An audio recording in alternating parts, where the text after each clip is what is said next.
I want to talk about the movie Obsession. Genuinely, the movie is amazing. The last time I felt this good about a movie was after I saw Top Gun Maverick. I was in Kuwait. I talked about it so much every single day as I was teaching that I had students send me messages on Microsoft Teams of them watching Top Gun Maverick in their home theater at home, because 14% of the population of Kuwait is millionaires, so everyone has a home theater, basically. And they would send me pictures of them watching Top Gun Maverick because I talked about it so much. That's how much I glazed Top Gun Maverick. And now I feel the exact same way about the movie Obsession, but let me tell you why. For those of you that have not heard or have not seen this movie, this is the movie Obsession, okay? I got an 8.2 on IMDb. It came out May 15th. The backstory behind this movie, I think, is almost as interesting as the actual movie itself. For anyone that doesn't use IMDb, by the way, an 8.2 is a phenomenal rating.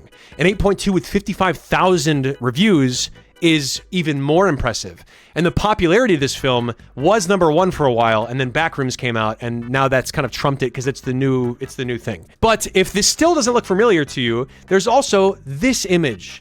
These two faces are the faces that I think are most memorable, in my opinion, from the movie. And if you haven't seen Obsession, you may have at least seen this woman, who's the lead actress in the movie. She did a fucking phenomenal job. It's impossible to overhype how good of a job this actress did. She did it phenomenal. Actually, I believe the word nowadays is actor, regardless of, gender. The actor did a phenomenal job. But the thing that I think is the most interesting is the director and the actor, the director, writer, and the actor of this movie. So, here's a quick clip this is not spoilers, but here's a quick clip from the movie, just to kind of set the mood for what type of movie we're talking about.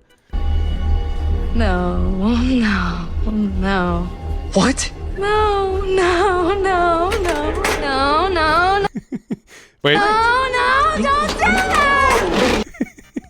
Okay, if I could sum up this movie in one snapshot, it would be that, okay?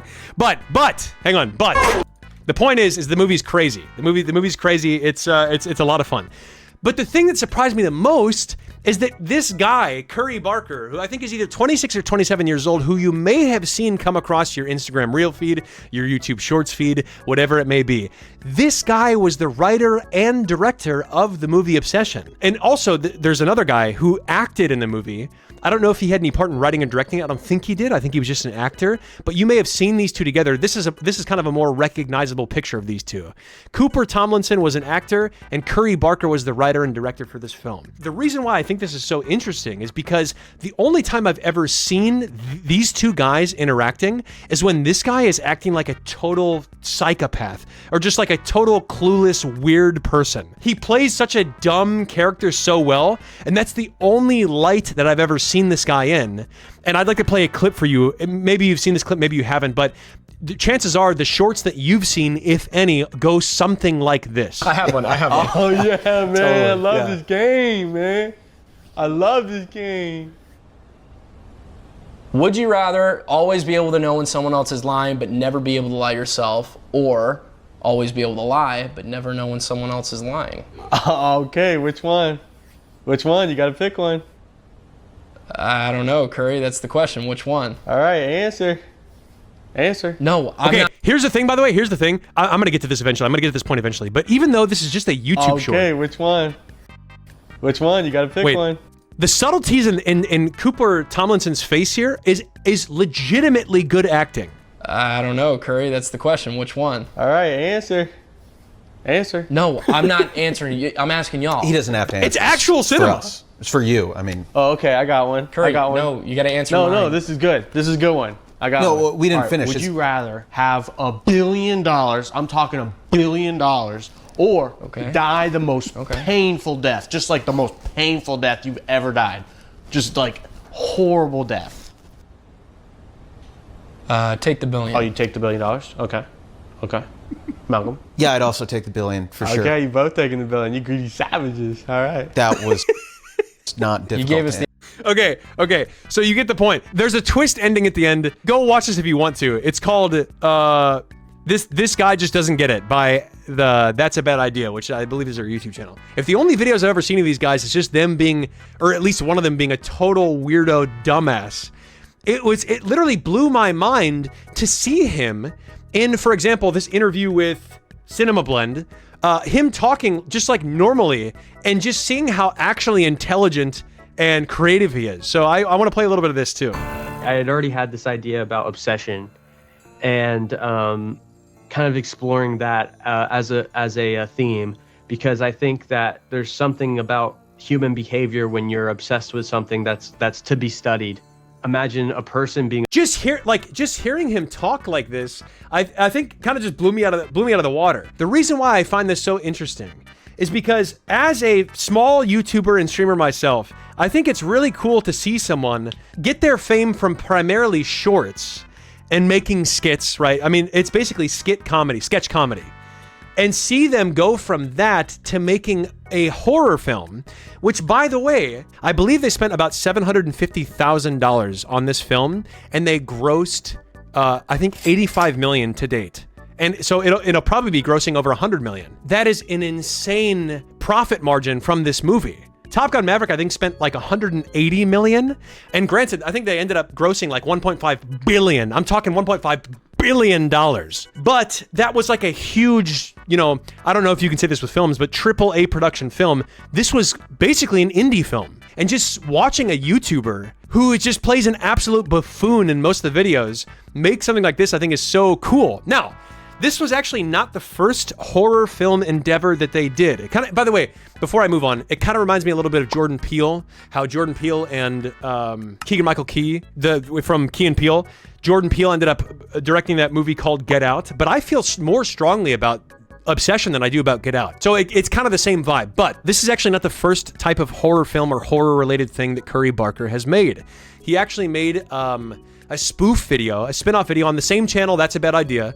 Got 156,000 views over 2 years ago. A spoof horror trailer thing. So like a parody of how horror trailers usually are, which looks like this. Things are going great. I'm getting over my past mom trauma. Like a good neighbor, State Farm is there. How can I help you today, Kevin? I just got a promotion at work. Thanks, Jake. Hey, no problem. I got a lot to lose. It would really suck if something bad happened.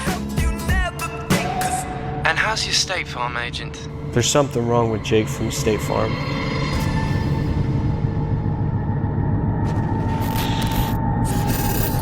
Jake? I was just getting over my mom trauma. Tell me more about Jake. I had a dream last night. Okay, I actually have never seen this before. I was planning on watching it for the first time right now, but I like how they have the therapist has a piece of paper with therapist written on it, taped with scotch tape on four corners. Tell me more about Jake. I had a dream last night. Talk to me. Jake was dressed up as my mom, forcing me to confront my past. Other than these dreams, have you been seeing Jake lately? He's right behind you. You gotta listen to me, Summer. Jake is not real!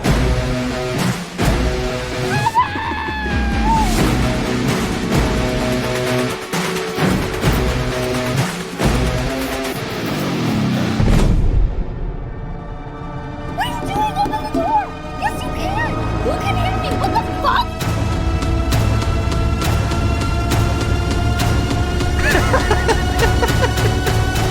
Yeah, how do we stop him? I gotta confront my past. How does that help? It always helps. Doesn't seem like it helps. No, it's gonna help.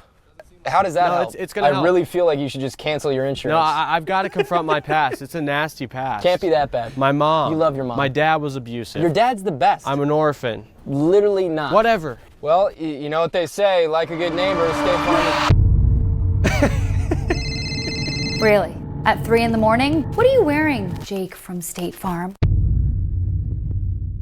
Holy cinema! I've never seen that. Okay, the reason why I'm saying this is because they've dabbled with horror before, and not only that, for anyone that doesn't know, first off, I hope that I'm sharing some news for some of you. But for anyone that didn't know that they dabbled with horror before, Curry Barker also did a horror, not really short film because it's an hour long, which I'm not gonna watch on stream, but they did a horror film that they uploaded to YouTube that's an hour and 2 minutes long. They got 2.9 million views called Milk and Cereal. This is not a parody. This is a genuinely scary film that I've not seen, but that I've heard about. And I would be very interested to watch it, but I'm not going to watch it today. But I think that's cool. It obviously got some pretty decent success on YouTube. 3 million views is nothing to scoff at, especially for an hour-long video. That's amazing. But yeah, and this is, by the way, I believe this is Curry Barker in the thumbnail. So apparently he is acting as the main, or at least the protagonist in this film, which I think is really cool. Curry Barker almost uploaded Obsession to YouTube as well.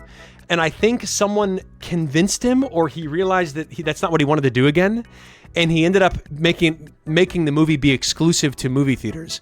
And again, they've made like over 100x what their budget, which is amazing. And it was the #1 film for a while, and I'm really glad that they didn't do that. Although it still probably would have seen a lot of success. But guys, the point is that it's just nice, you know? I don't know if it feels that way for you guys to watch, like to see someone that you watch make something really cool. But as a small YouTuber myself, it feels so cool to see another YouTuber, another two people started with sketch comedy on social media blow up into something like this, right? I think it just kind of shows that there are a lot of YouTubers that are like genuinely very talented, and not talented in a brain rot stereotypical Zoomer way, but like genuinely super fucking talented. And Juno just told me that the director of the Backrooms is also 20 years old too, which I think is really cool. And I think there's also a second thing, which is like, I don't want to say my opinion, but it is at least widely talked about that people are exhausted with Marvel movies.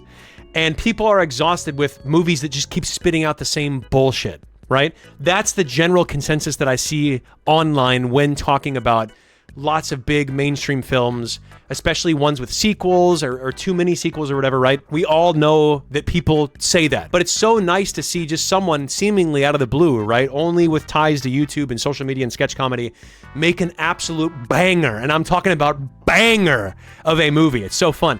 Now, there's probably quite a few details that I've left out. There's probably quite a few things that I don't know, but I want to know. And Atrioc on the Big A channel made this Hollywood is Panicking video.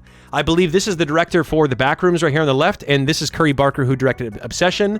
And I'd like to see what he talks about. I'm sure there's a lot of things that I don't know and that I haven't heard of yet. Maybe I will. But I wanted to watch this video, or at least the part of the video that he talks about the two movies. Now, Obsession is a movie about a guy who makes a wish to make this girl fall in love with him, and she gets way, way, way too in love. Very creepy, very spooky. Okay, by the way, spoilers. Not even I was going to spoil that much, okay? Not even I was going to spoil that much. The other is Backrooms, which is basically Chiwetel Ejiofor walking through a 90s Walmart backroom. I haven't seen this one yet. But both these are spooky, scary horror movies. And while when it comes to horror movies, you know, whether or not you were scared is kind of a personal thing. Some of them people find this scary, some people didn't. There is one group that found both of these movies very, very scary. If he says young people, by the way, proof that I'm not old, genuinely. But I will say, I think at least everyone would be a little bit unsettled. If you're watching this movie in Obsession in the theaters, you would at least be unsettled. It's not necessarily scary in the sense of like, if you're just completely numb to all things horror because you just love to watch thrasher films and torture films and stuff, I don't do that. So if you're completely numb to horror like that, then you probably wouldn't think this film is scary. But if you like dabble with horror movies or you like psychological thrillers, then this movie is at least gonna be thrilling for you. Maybe not scary, but at least very thrilling. And that is Hollywood Executives. Because these two movies in the past 2 weekends have upended 3 major rules of how media I guess I'm old. And movies are done in the business that is causing all these so-called experts to scratch their heads and maybe be a lot less valuable. Look, first of all, number 1, there's an established rule. People want slop. Everyone knows this. People want... I know that he's going to backtrack this, but here's what I will say. Again, I'm just quoting things I've seen before, but if we talk about the same exact Marvel movie conundrum that I was talking about before, people are becoming exhausted with Marvel movies. The most popular response to that is, people aren't exhausted with Marvel movies. People are exhausted with mediocrity. People are tired of being fed slop that is just there to churn a profit. People want something new, exciting. And it's like, while that seems very emotional and very, you know what I mean, just very, very dramatic, I also think it's true. Like, how many things do we have today? Like, we had fucking Mario Kart World just come out, which is like the 9th Mario Kart in the franchise, maybe 10th in the entire franchise. So it's like, Nintendo's pumping out all these sequels. Marvel's pumping out all these sequels. It's like, it just feels like there's a lack of unique creative things. And I know that A-Track is saying this ironically, and I know that he's gonna say like, people love being fed slop, and I think that's because like, there's just a lack of people coming out with new and creative things. But when they do, like this movie Obsession, people latch onto it because it's like, oh my God, this is a breath of fresh air, you know what I mean? I know he's gonna take it back, but let's keep watching. Established, safe franchises. That's what they want. They want Mandalorian and Grogu. They want a sequel to a sequel to a sequel. They want an expanded universe. They want something they've seen before. That's why you know you can fund it and make your money and a safe return. The only problem is, it seems like audiences are really starting to lose interest in that. Not all at once, not the biggest and safest IPs, but generally, there is a slow drag on interest for all of these things that have been milked over and over again. Star Wars. Here's what I will say. I was never really a Star Wars fan. So the Disney Star Wars movies, I just like, that's like basically the only thing that I've ever known as Star Wars. I have nothing to compare it to. And I thought they were fine. I thought they were okay. Like in my opinion, the Disney Star Wars movies is like, oh my God, we're never gonna be able to beat this thing. And then it's like, oh, never mind, we found a way. Oh my God, there's this other thing that's really terrible. Oh, never mind, we found a way. Okay, the movie's over. But genuinely, I used to love superhero movies. I used to. And I think at this point, I might rather, like, let me think carefully about this. I might rather blow my shit smooth off than like watch a Marvel movie. Let me just put it this way. If I had to decide between watching a Marvel movie and playing Minecraft, I would have to think about it. And anyone that knows me knows that that says a lot. You have a very small, medium-sized, aging group of core fans. This property is running on fumes of the few Disney adults who still love Mandalorian and Grogu type content. But outside of that, it's not attracting new people in. So it's slowly but surely grinding down. This Salty King, you say Infinity Wars was a big step away from the typical hero movie at the time. I totally agree. I loved the ending to Avengers Infinity War. It basically flipped the typical movie trope on its head. And then they came out with Endgame. I don't want to give away spoilers, but it just flipped it back up, right side up again. So I definitely thought Infinity Wars was a good movie, and then Endgame came along and was like, hey, we just did the same thing. Everything's okay, guys. Was the worst opening for a Star Wars movie in the modern era. Worse than Solo. And if you adjust for inflation, it is the worst opening of all time. Maybe New Hope, when it was brand new. Maybe it's second worst. But it's essentially the worst opening for a Star Wars movie of... Holy shit. Adjusting for inflation, $4.9 million for The Empire Strikes Back is more than $81.9 million now? How bad is inflation? All time. Which means something has gone wrong. People are worried, especially because this cost $165 million to make. Keep that number in mind. That's not even marketing cost. That's just to shoot it. On the flip side, Backrooms and Obsession are having incredible box office runs, and people are responding. This is a random review I picked, but it gets the tone across. People are saying Obsession was a great movie beginning to end. Haven't seen the movie in a while. It felt refreshing. And you can see this echoed through a lot of the YouTube reactions, short reactions, and reviews. People just feel refreshed. It's a new idea with unproven actors and actresses that kind of just came out of left field and was surprising and delighting. It was interesting. So number two, I totally agree with that. And the thing that I forgot to say earlier that I want to mention is that I saw Obsession by chance.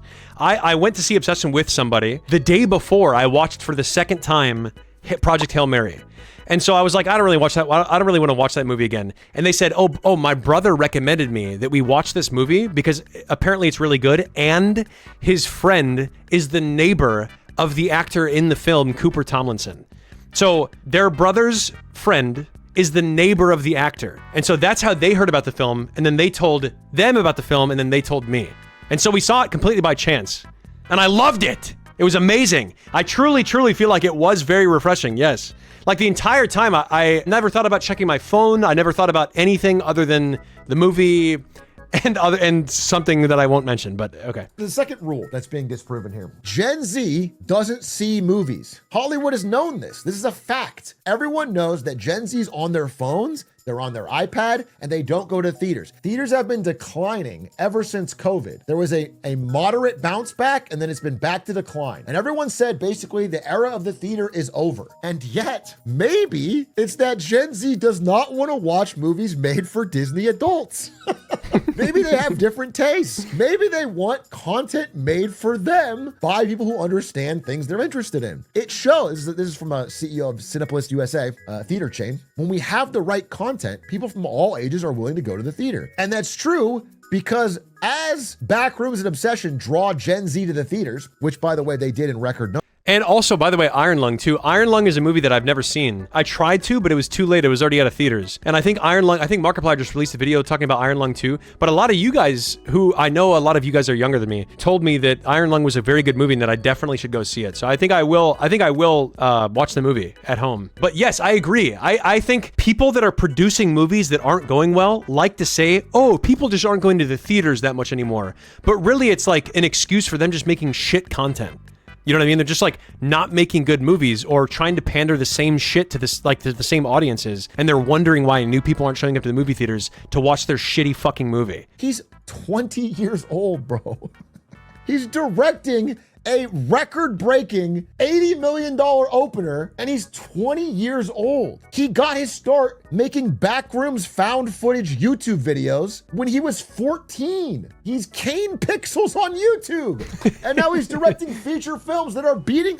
Guys, I don't know how to explain this. For some reason, that just makes me so proud. You know what I mean? It just makes me so proud because, like, I don't know why. Just hearing that, I'm not saying I'm necessarily proud of this Kane Pixels, you know, whatever their name is. I'm not necessarily proud of them because I don't know them, but I'm so proud of the situation. Does that make sense? I'm so proud that there are people from a different generation that are coming out with bangers, and I'm talking bangers. It just seeing such great success. It just makes me so happy that there's like, I think it's because of this actually. Maybe talking about this has made me realize this, but I think it's because a lot of times when I say that I do YouTube, old people, okay, first off, I'm not ageist, okay? I have a grandmother. Old people just have a hard time understanding YouTube and social media. So if you tell them I make content for YouTube, social media, yada, yada, whatever, they don't understand it. You know what my grandma says to me when she wants to know if I've worked on any videos or made any videos in the week? Because I call her every Sunday. She'll ask me every Sunday, she goes, did you do any more stuff on your computer? Which is her way of saying, did you edit any videos for your YouTube channel? That's the translation, because she doesn't know what I do. But seeing people that I know and recognize that have made successful social media content transfer over to footage that's understood by everyone, aka movies, just makes me so proud. It's basically making a name for people that do similar things that I do, and I'm not putting myself anywhere near on the same level as them. I'm just saying we do similar things, and it's something understood by everyone. It's just so nice to finally have that be seen and understood by everyone that's alive right now. Basically, everyone can understand what a movie is right now. What's up, guys? Welcome back to Crazy Pranks. Today we got a crazy one for you. We got these Dorito minis, but here's the catch. There's nothing in there. Woo! Woo! What's up, guys? We're all set up here. Charlotte usually gets home around... And now he is an auteur director breaking records at the box office. Now look, you know, here's what I will say. I am nervous. Like, I keep telling you guys that I think I would legitimately rather die than give up on making content. Not in like a concerned way, in like a motivational way, you know what I mean? But I have said before, I'm like, if I ever were to try to return to the regular working world and they saw my content, I'd be fucked. But when I see something like Curry Barker sticking his dick in a Pringles box, or a Pringles can, and making a multi-million-dollar movie, maybe I'm not necessarily as fucked as I thought I was, you know? I'm not as fucked as that Pringle can was during this video. Let me put it like that. Well, you're an unk like me. Maybe you're like, damn, these Gen Z are coming fast and furious, bro. These guys are, well, there shouldn't be any Gen Z taking the lead. I'm already mad that James Bond is younger than me. The new James Bond is born in 2000, bro. He wasn't even remembering 9/11. That's not even a person. This is an AI person, is it not? These two guys are like showing that you don't have to wait for the gatekeepers. You could just make good content people are interested in, and it can go, in today's modern day internet word of mouth culture, it can go viral. You can make a ton of money at the theater. You don't need an established franchise. And I want to show you specifically with Obsession how insane their box office run has been so far. When Obsession comes out, I don't show their opening weekend, but this is the last day they were #1. This is May 20th, 2026. Okay, Obsession is top of the charts, beating Devil Wears Prada 2, Mortal Kombat 2, Project Hail Mary, Michael, Mario Galaxy movie, okay? Okay, I'm sorry. I need to see when exactly I saw this movie. I think it was May, god damn it. May May. Okay, hang on, I found it. Hang on. 20th, May 20th. Okay, so I saw it. Wait, I saw it the day it came out. Can I tell you one thing that tripped me up? When the movie was being recommended, I'm like, hang on, let me check IMDb. Let's see if it's worth seeing our time. Yes, okay, I do that, all right? I'm letting you know a little bit about myself. But I looked it up, I saw it got an 8.2, and it said, for some reason, it says 2025 on the release year. So I'm like, oh, it's an older movie. But it actually came out the day that I saw it, which is crazy, that's insane, actually. And the next day, on Thursday, Mandalorian and Grogu comes out. And it takes number 1. It should be over now. Then it's Mandalorian Grogu on Friday, on Sunday to Monday, and oh, thank you, Super Name, because it released at a film festival. Thank you. It is the only wide-release horror film on record to ever grow its second weekend at this scale. Up 30% over opening. That is crazy. They are now 3 weekends in, and they have grown every weekend. That is so extremely rare. The last movie of any real size to do that was Jaws in 1975. I mean, that's crazy.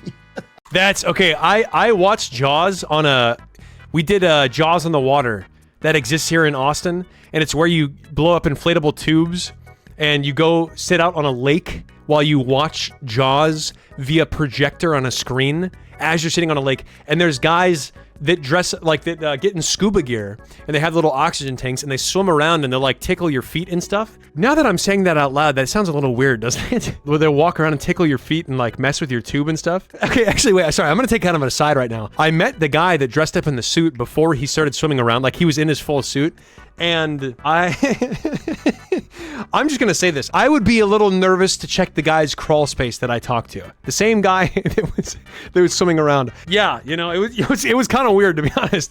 But the reason why I'm saying that, the reason why I'm bringing this up is because when I watched the movie Jaws on the lake, I remember when the movie finished, I'm like, this is one of the best movies of all time. A lot of it just feels like a really slow, not much is happening. You know, like the action scenes are way few and far between, but maybe it's just because I'm used to like content nowadays, you know? Jaws popularity spread word of mouth. That actually blows my mind. That literally means people just willed it to do better. It wasn't marketing money. It was like people's word of mouth. That's really cool. Speaking of Jaws, I'll talk about that in a second, but I want to go through these backgrounds a little bit. These people are not coming, much like Steven Spielberg when he got Jaws. They're not coming from an established background. Backrooms had a budget of only 10 million. Obsession had a budget of only 750K. And they're grossing record-breaking numbers. Obsession's on track to hit 300 plus million in Holy shit. Okay, so I was totally wrong. I said 85 million before. I didn't realize it was already 148 million.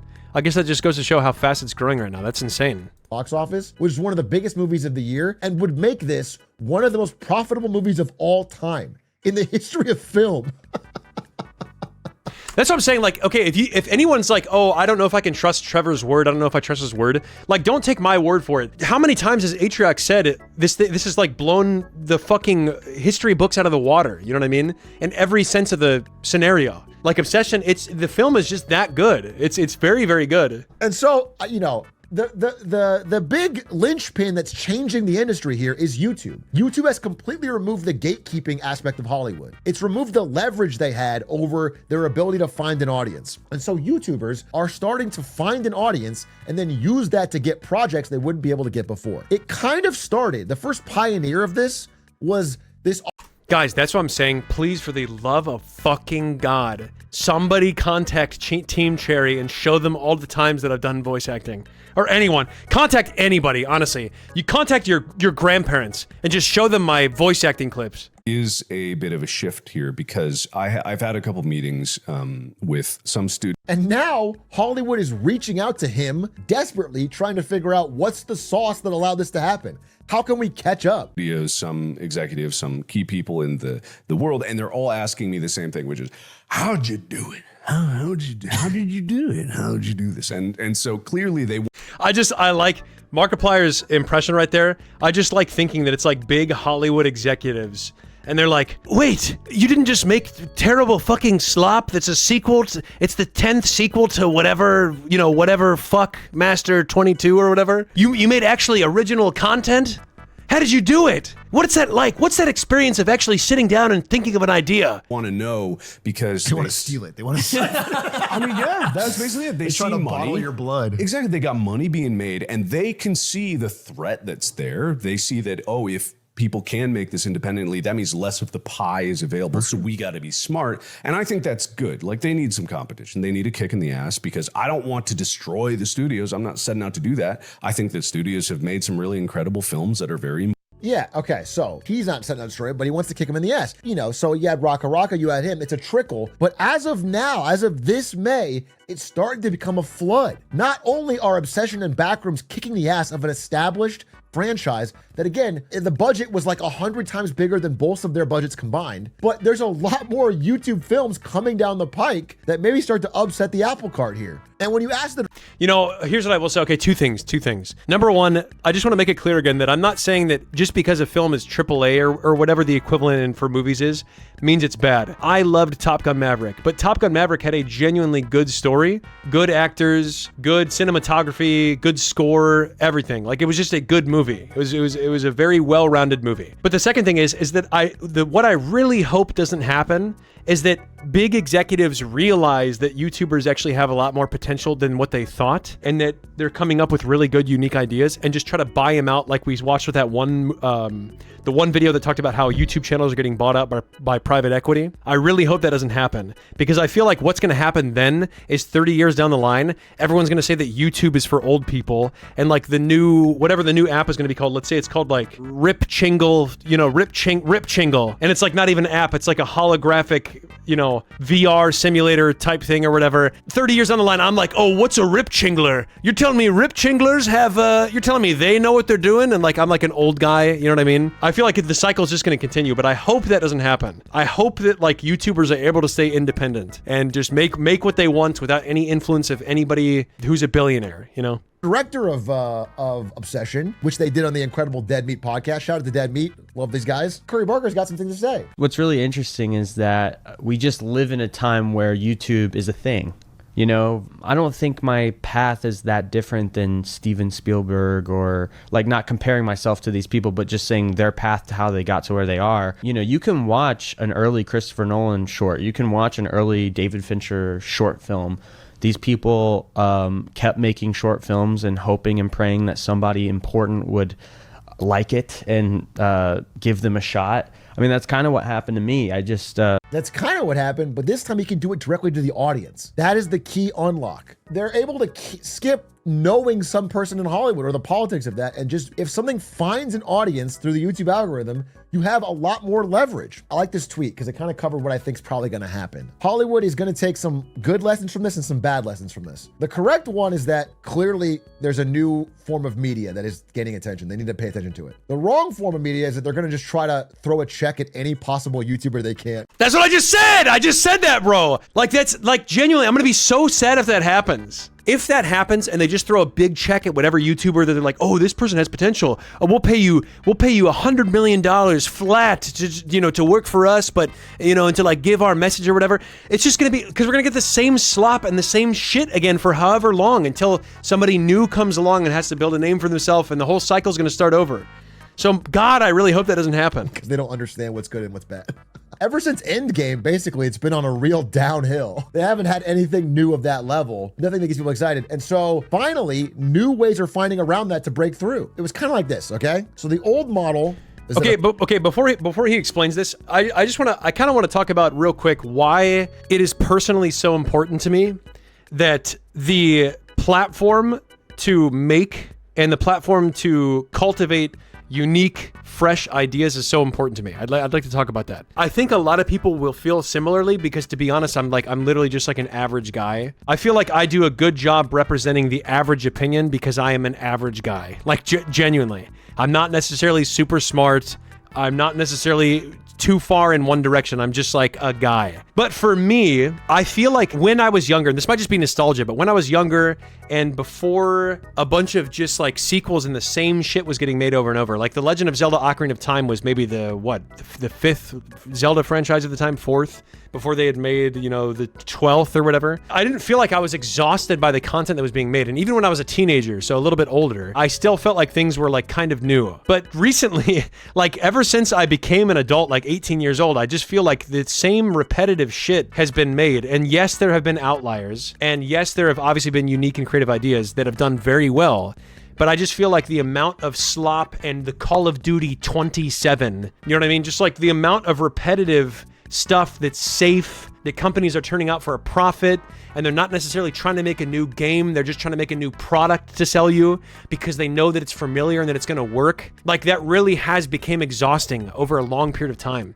And I want so badly to, as an adult, enter a phase of entertainment, whether it be video games or movies or whatever, where I can feel like there's new, fresh things again. And I can feel as passionate as I do about this movie Obsession that I like so much about, you know, a whole new genre of things. I want so badly for that. Not only as a streamer, like, so I can talk about it on here, but just in general. Again, these had really low budgets, and yet you can sell them on the creepiness and the idea, like the scare of it sells itself in a way. Again, I'm sure Hollywood will take the wrong lesson and go all horror. You know what is weird? I actually saw a video title and thumbnail with the concept saying, why do sketch comedy writers and sketch comedy YouTubers and content creators, why are they all so good at making horror films? Because it is weird, because this Curry Barker, I'll just say, because he directed and wrote the whole story. Cooper Tomlinson also acted in it. You also had Jordan Peele from Key and Peele.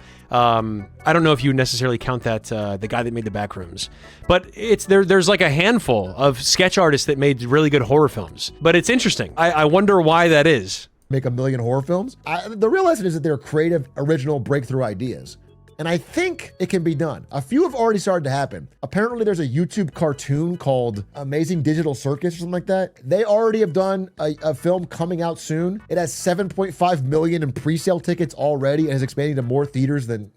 Have you guys heard about this? Yes, I'm seeing this. I'm going this week. It comes out this week. The Amazing Digital Circus. What is that even? Amazing Digital Circus follows Australian independent adult animated web series created when written and directed by Gooseworks Blitz Productions. The series follows a group of humans trapped inside a circus-themed virtual reality simulation where they struggle with an erratic artificial intelligence and personal traumas. I've heard about it. I've never seen it. These young guys who shouldn't be able to like get complete creative control, they did. The studio never came in and stopped them.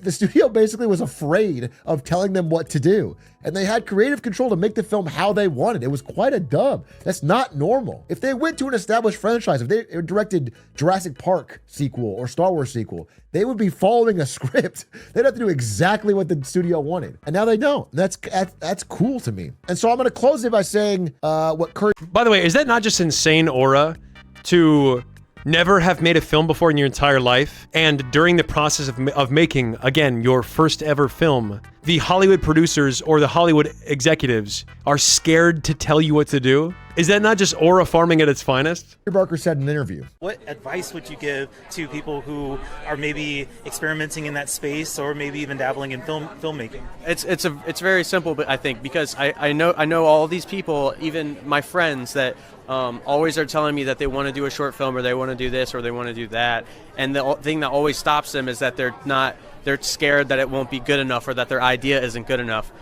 Don't put too much pressure on your first, second, third, fourth, fifth film. Don't do that. Like, go make a shitty film. Allow yourself to make 5 bad films. If you put too much pressure on one idea, next thing you know, 2 years have gone by, you haven't made a single movie. So just go make something. I think that's great advice. I also think that's... I'm actually just old. I was just about to hit the pause button and say I think that's fantastic fucking advice. Guys, okay, but let me tell you why, okay? Let me tell you why. I'm gonna say something different than A-Truck. Let me tell you why. I think that's fantastic fucking advice. And the reason why is because I've had so many people. I recognize that I'm really not that big of a YouTuber. I recognize that, okay? But I also have had many people come to me, whether it be people that I don't know or people that I do know, people that are my friends IRL or just random DMs on the internet, asking me for advice on how should I make videos? What should I do with my channel? Yada, yada, yada, right? And everybody loves to have ideas and everyone loves to share their ideas. But when it comes to actually sticking with something and doing it even though you fail, when it comes to doing that and seeing your failures over and over and over again and then continuing to make videos, no one does that. No one fucking does that. You have to be fucking delusional to do that. And that's why currently on my new channel, at Trevor Treehouse, I have, how many videos have I made so far? 37 fucking videos, okay? Most of them 57 views, 53 views, 27 views, 346, 47, 66, 75, 94, 89, right? Nobody fucking does this. People would make 1, 2, 3, 4, 5, maybe 5 videos, probably one video, and then just quit. You have to learn to just keep going. Things are growing slow right now on that new channel, but I'm not going to quit. And it's very rare that someone does that. If you release 100 videos and they all don't do well, that shouldn't discourage you to quit releasing them, especially if you're enjoying making them. You know what I mean? Like, you have to learn and be comfortable with the fact that you're going to fail. It's not that you might fail. It's that you will fail. And you have to keep going. The only way that you truly lose is if you give up before you succeed. Like, if I die tomorrow, I would not consider myself a loser because I never quit. And I feel like that's the only way you lose, is if you just stop trying. And given that Hollywood is clearly going to be throwing paychecks at YouTubers as they desperately look for another hit, all I'm saying is I'm open. All I'm saying is I've got an established Really good input. audience. We've got the views, and I'm open to it. Hollywood, call me. Thanks for watching Big A. Yet another banger video. Guys, out of the two most frequent people that I watch on YouTube is probably Atriac on the Big A channel, and then also Josh Strife Hayes. Both people in their 30s that talk about old people stuff. I'm making a game since that year. It was inspirational. Yeah, keep at it. Keep at it, literally. I think one thing that really put my mind at ease, if you want to be in the top 1% of people that make stuff, you literally just have to make stuff and not quit. That's all you have to do. And you're top 1%. If you want to be a top 1% streamer, well, maybe like top 5% streamer. If you want to be a top 5% streamer, just don't quit. Just do it and then don't quit and make content and don't stop doing it. And eventually something's going to happen. I had no clue that Sans video was going to go where it went. And honestly, if I could go back, I probably wouldn't have released it. You know what I mean? Like, you never know when an idea is going to pop off. Like, it's almost like everything you make is a lottery ticket. That's a very comforting thing for me. As long as you just keep doing it and you don't quit, something will happen, which I think is very comforting.